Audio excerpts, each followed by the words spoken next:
for joining us. So, um, shortly, quickly, we'll talk to um, Liberian investigative journalist, Mr. Eric Opado. He's going to be our guest on the first segment. And at 8 o'clock, we hope to have in studio authorities and officials of the Cestos City Corporation. They will be here to talk a lot about the city operations and some other major issues that are confronting all developmental initiative that have arrived or something, very strange that we'll be talking about here today. And Mr. Kennedy Kekula Jr. has invited them to come to studio this morning to discuss the city corporation. So, sticking still by your radio, there are so many interesting issues we're going to be looking at while we wait to get in connections with Mr. Eric Opado.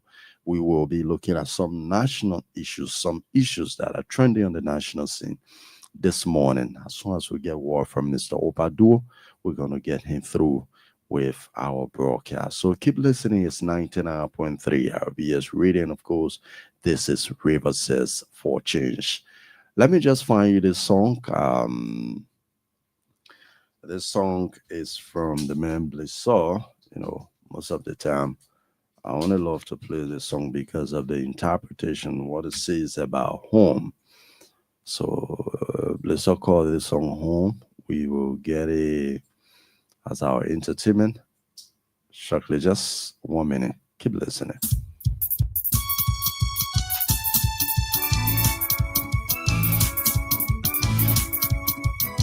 Number 4, Master.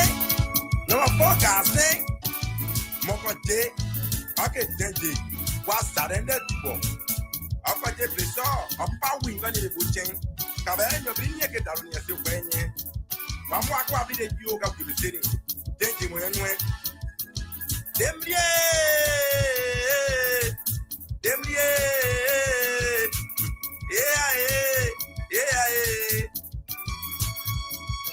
Coming and get down on the window. Yeah, coming and get down on the window.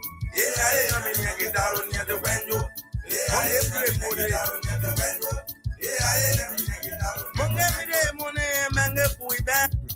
When Papa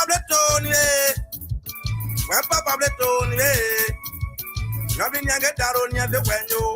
Yeah, coming and get down on the window.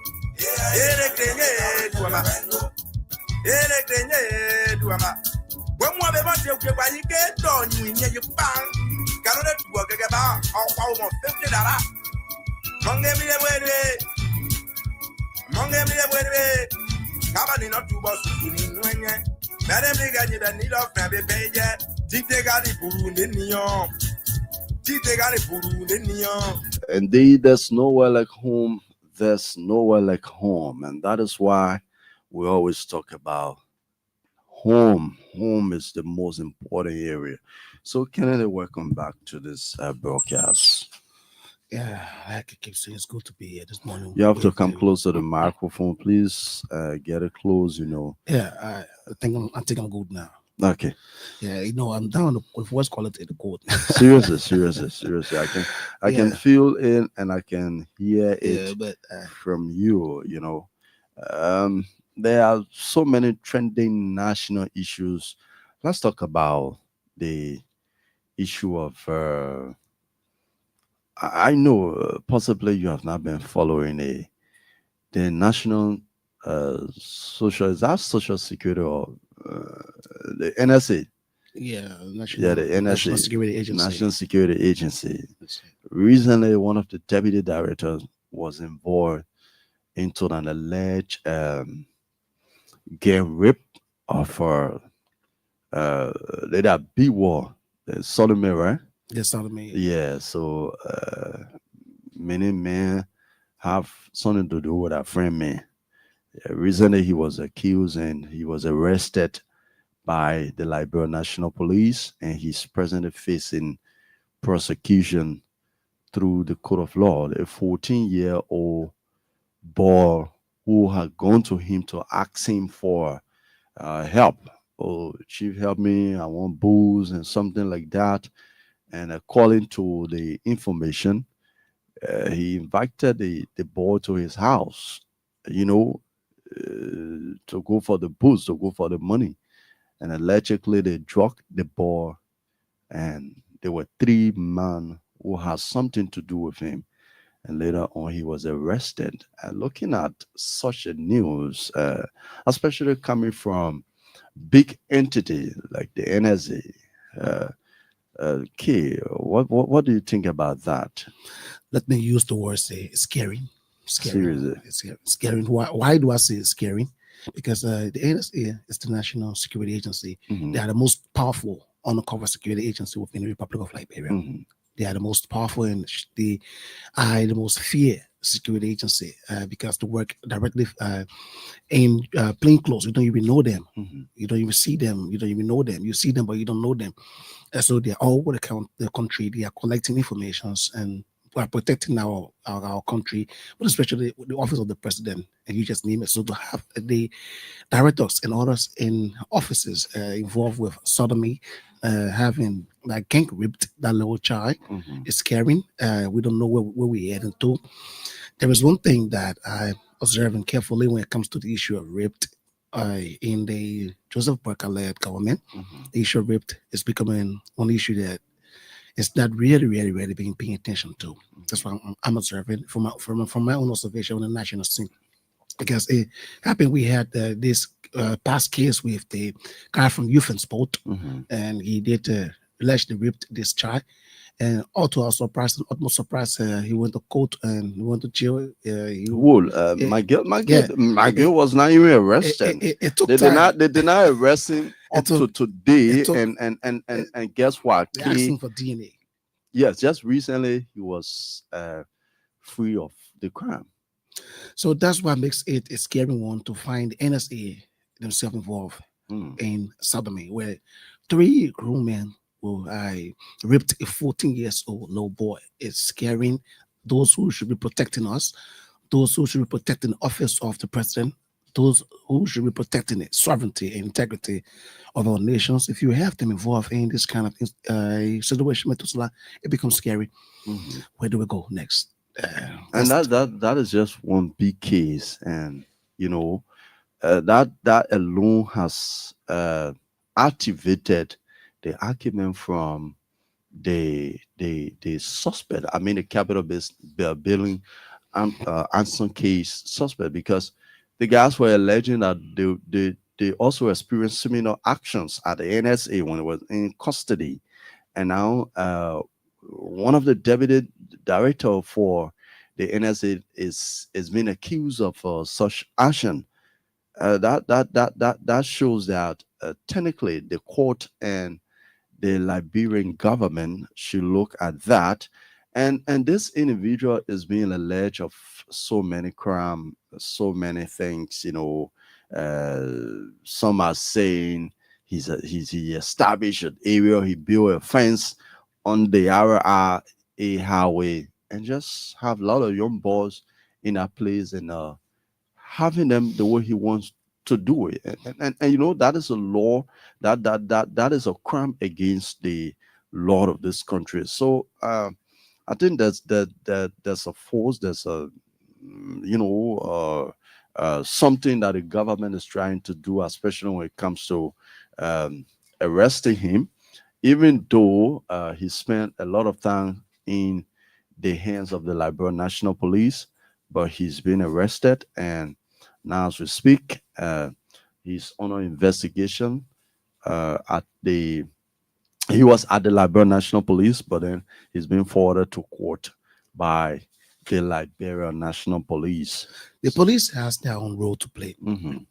The police has the role to play. The police arrest the situation. The police conduct investigation, preliminary investigation, and then Mhm. for subsequent forward onward to court. That's the police responsibility. Mhm. And so I think the police have always been doing best when it comes to arresting this issue, Mm-hmm. when it comes to investigating alleged culprits, alleged suspects, and the rest of it. The police have always been there doing their own part.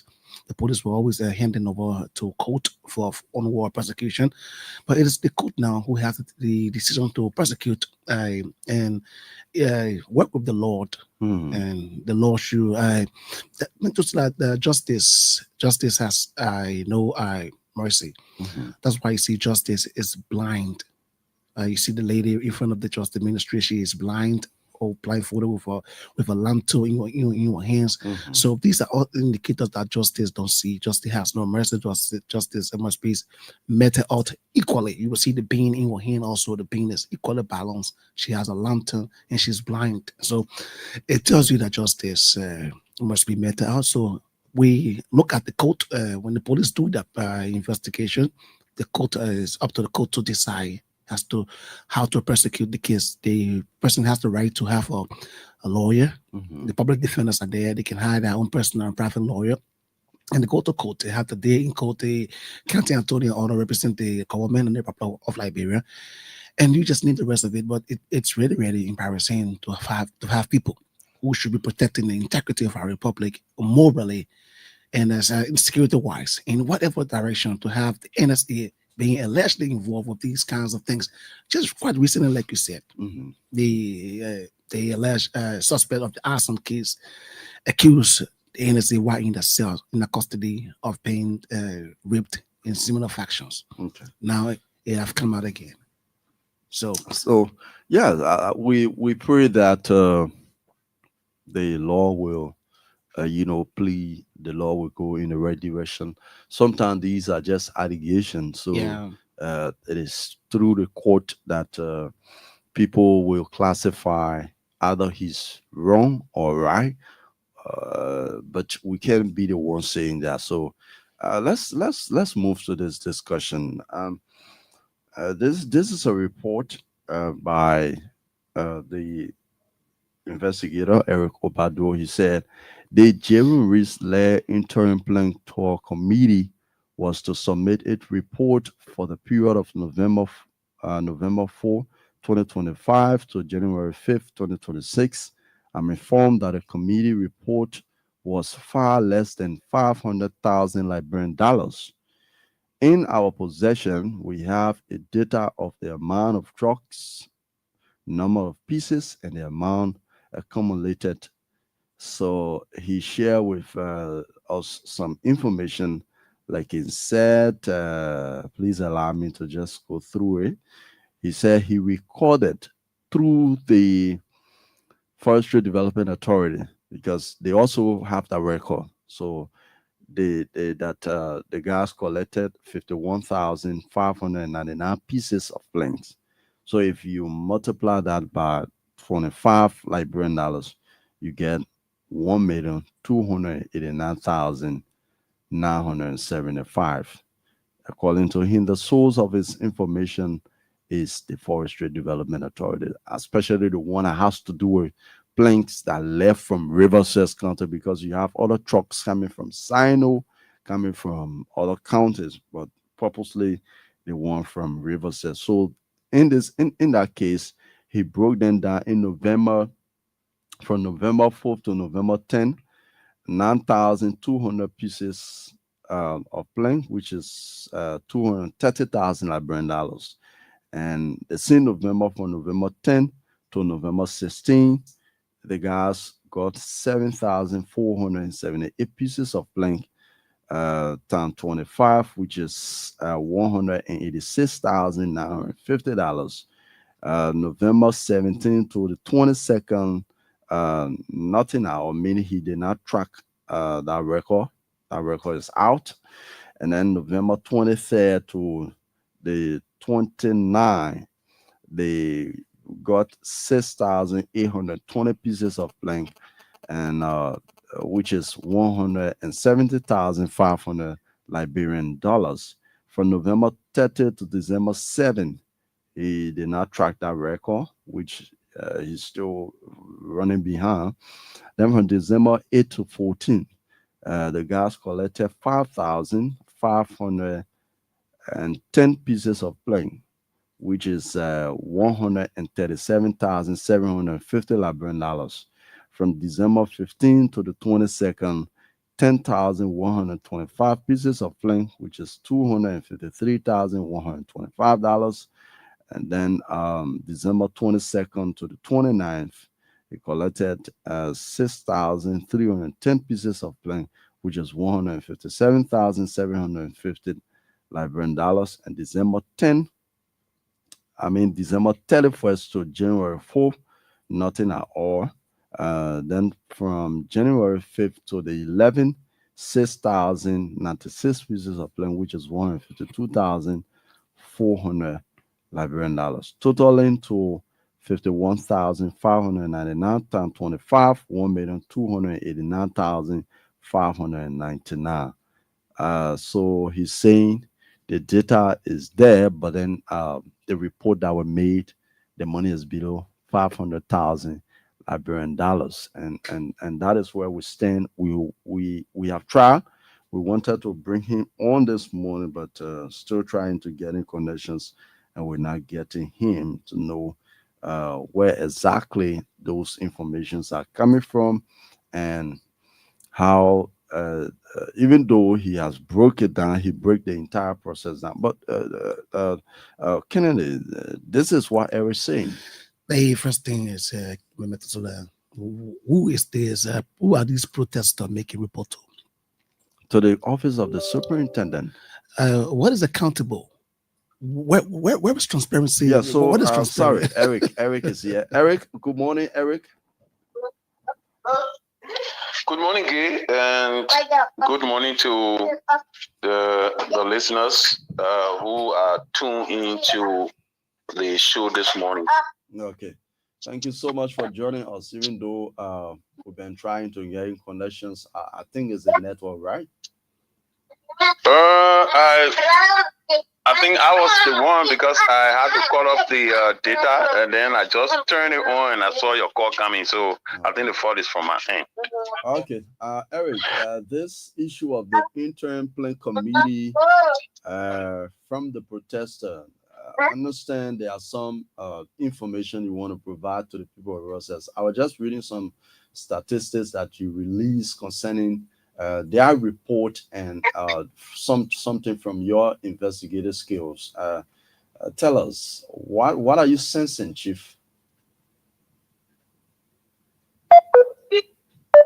Who's doing this? Eric. Yeah, you were coming in broken, but if I got you right, you talked about the data I provided. Yes. Concerning the interim plan to collection committee, and I think somebody actually trying to call him, so it's a bit difficult discussion. Mm-hmm. So you are right, and in the first place, we want to establish that our interest in this thing is not for us as the media or as individual, but for the people of Rivercess County.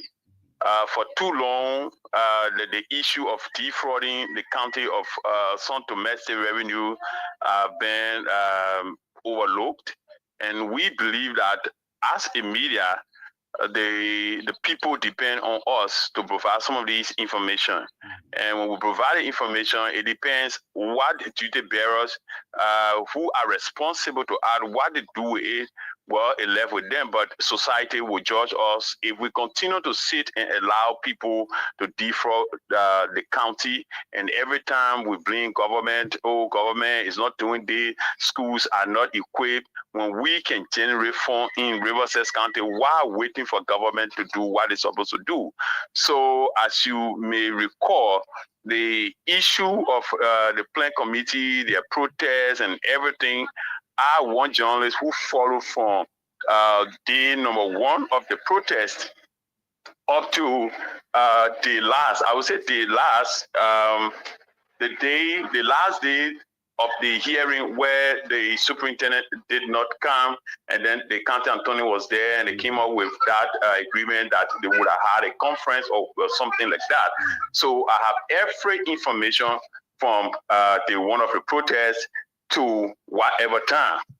But when it came to the interim committee and the office of the superintendent coming up with an agreement or a resolution or whatever, the media was left off, because every time, even the protesters, if we were sleeping, they would call and say, oh, we want the media to be here. We don't want for people to say we're doing something and this, that. And the office of the superintendent, the local administration will also call us and say, oh, the media, you people there, you're not saying anything, you're not looking. So we were in the middle. We reported on that, so we have all of the information. Now to speak to the issue. We were in Cestos when the police commander called us and said, oh, we are having a discussion with the guys, the protesters, so we can end this whole thing today. We were not able to cover the meeting held with the superintendent, but at the end of the day, we got the information. An interim committee was set up, comprising majority of the protesters, and they started work. And we decided to follow, because that committee will serve as a roadmap. That committee, if anything went wrong, we believe that any new committee that will take over from them will copy their footsteps. So we decided to follow.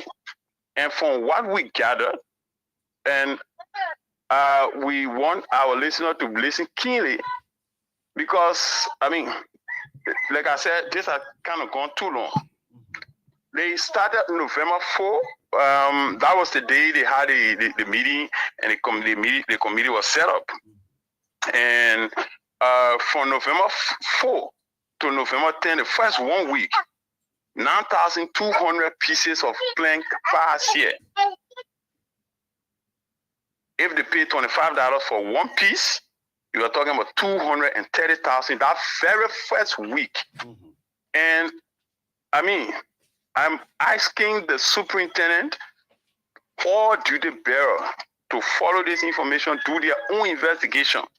As a matter of fact, you have the government entity here, the FDA is here, and the two checkpoints are the same place. The committee, the plan committee and FDA, they are the same place. They go to the same truck, they do the same checking. So to verify this information will not be anything hard for anybody who want to verify this information we are providing. So like we said, from November 4 to November 10th, 9,200 pieces of plank passed here. Now, each piece is $25. So as people taking the statistics, so they can be able to do their own math, and they will arrive at what was collected in the 2 months. We were unfortunate, and we could not get the information for November 17th, but let's look at, so from November 10th to November 16th, 7,476 pieces of plank passed. That was 21 trucks.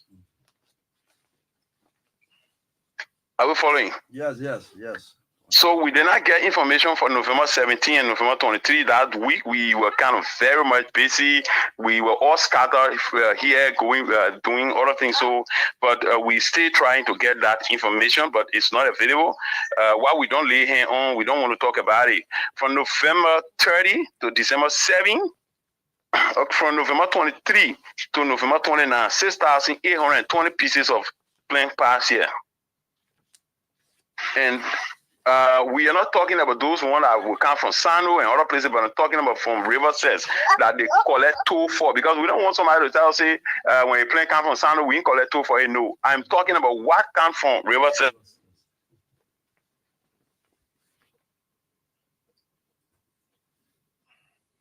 Hello, Aaron? And then, yeah, are you there? Yeah, go ahead.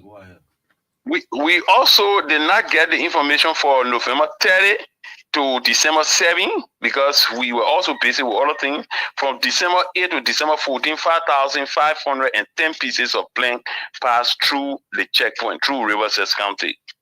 December 15 to December 22, 10,000